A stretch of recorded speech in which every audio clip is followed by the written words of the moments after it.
Praise the Lord. യോഹന്നാൻ എഴുതിയ സുവിശേഷം 2-ാം അധ്യായം. 3-ാം നാൾ ഗലീലയിലെ കാനാവിൽ ഒരു കല്യാണം ഉണ്ടായി. യേശുവിൻ്റെ അമ്മ അവിടെ ഉണ്ടായിരുന്നു. യേശുവിനെയും ശിഷ്യന്മാരെയും കല്യാണത്തിന് ക്ഷണിച്ചിരുന്നു. വീഞ്ഞ് പോരാതെ വരികയാൽ യേശുവിൻ്റെ അമ്മ അവനോട്, അവർക്ക് വീഞ്ഞ് ഇല്ല എന്ന് പറഞ്ഞു. യേശു അവളോട്, സ്ത്രീയെ, എനിക്കും നിനക്കും തമ്മിൽ എന്ത്? എൻ്റെ നാഴിക ഇതുവരെ വന്നിട്ടില്ല എന്ന് പറഞ്ഞു. അവൻ്റെ അമ്മ ശുശ്രൂഷക്കാരോട്, അവൻ നിങ്ങളോട് എന്തെങ്കിലും കൽപ്പിച്ചാൽ അത് ചെയ്യുവിൻ എന്ന് പറഞ്ഞു. അവിടെ യഹൂദന്മാരുടെ ശുദ്ധീകരണ നിയമം അനുസരിച്ച് 2-3 പറ വീതം കൊള്ളുന്ന 6 കൽപാത്രം ഉണ്ടായിരുന്നു. യേശു അവരോട്, ഈ കൽപാത്രങ്ങളിൽ വെള്ളം നിറപ്പിൻ എന്ന് പറഞ്ഞു. അവർ വക്കോളവും നിറച്ചു. ഇപ്പോൾ കോരി വിരുന്നുവാഴിക്ക് കൊണ്ടുപോയി കൊടുപ്പിൻ എന്ന് അവൻ പറഞ്ഞു. അവർ കൊണ്ടുപോയി കൊടുത്തു. അത് എവിടെ നിന്ന് എന്ന് വെള്ളം കോരിയ ശുശ്രൂഷക്കാരല്ലാതെ വിരുന്നുവാഴി അറിഞ്ഞില്ല.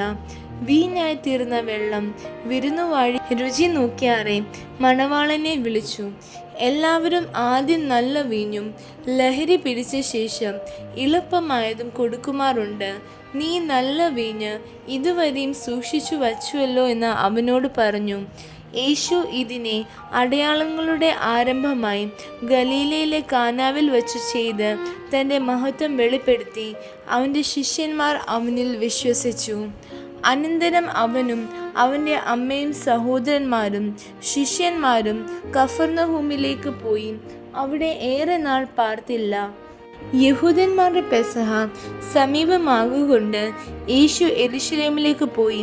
ദേവാലയത്തിൽ കാള, ആട്, പ്രാവ് എന്നിവയെ വിൽക്കുന്നവരെയും അവിടെ ഇരിക്കുന്ന പൊൻവാണിഭക്കാരെയും കണ്ടിട്ട് കയറുകൊണ്ട് ഒരു ചമ്മട്ടി ഉണ്ടാക്കി ആടുമാടുകളോടും കൂടെ എല്ലാവരും ദേവാലയത്തിൽ നിന്ന് പുറത്താക്കി പൊൻവാണിഭക്കാരുടെ നാണ്യം തൂക്കിക്കളഞ്ഞു.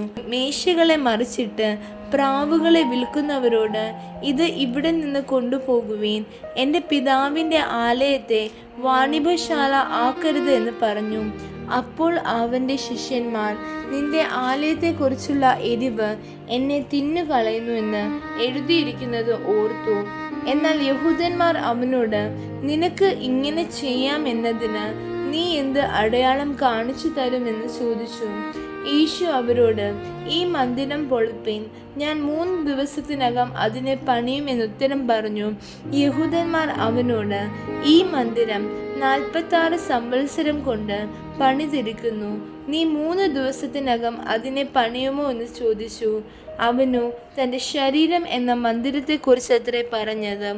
അവൻ ഇത് പറഞ്ഞു എന്ന് അവൻ മരിച്ചവരിൽ നിന്ന് ഉയർത്തെഴുന്നേറ്റ ശേഷം ശിഷ്യന്മാർ ഓർത്ത് തിരുവെഴുത്തും യേശു പറഞ്ഞ വചനവും വിശ്വസിച്ചു.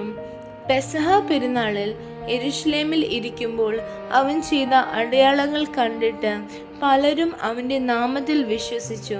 യേശുവോ എല്ലാവരെയും അറുകൊണ്ട് തന്നെത്താൻ അവരുടെ പക്കൽ വിശ്വസിച്ചേൽപ്പിച്ചില്ല.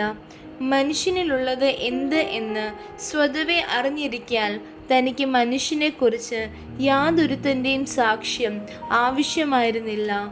ആമേൻ.